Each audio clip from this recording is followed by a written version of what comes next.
Forms of verbs.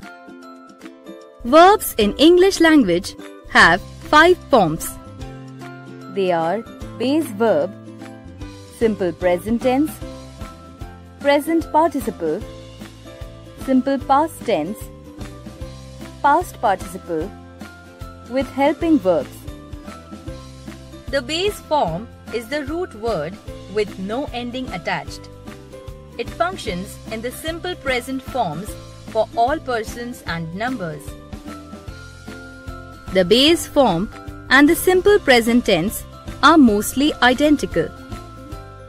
Verbs in simple present tense take on the suffix s, es, ies in the third person singular. Example: I go, first person singular.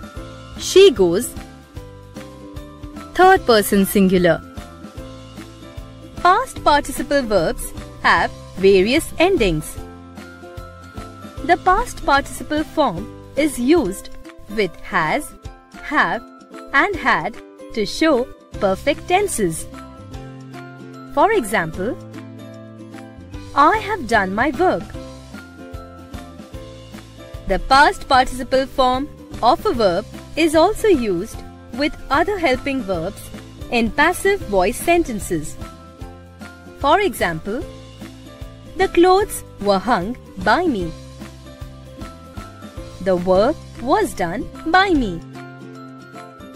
Present participle verbs end with ing.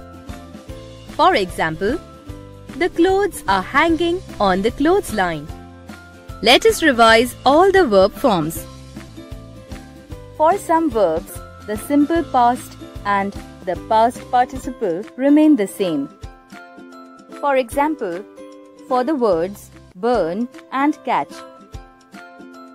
Observe that the simple past and the past participle of the words burn and catch are the same, that is, burned, burnt and caught.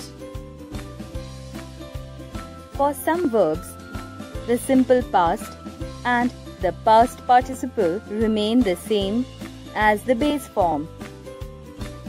For example, for the words cost and put.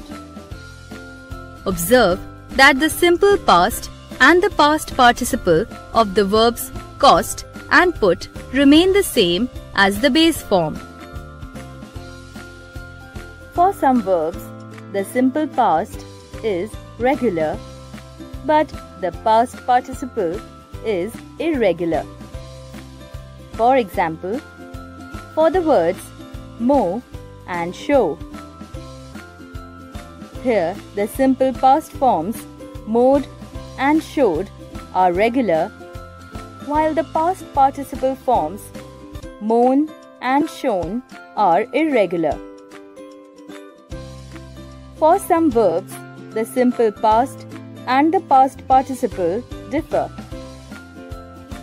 For example, for the words be and go, they are was, were and been for the verb be. For the word go, they are went and gone.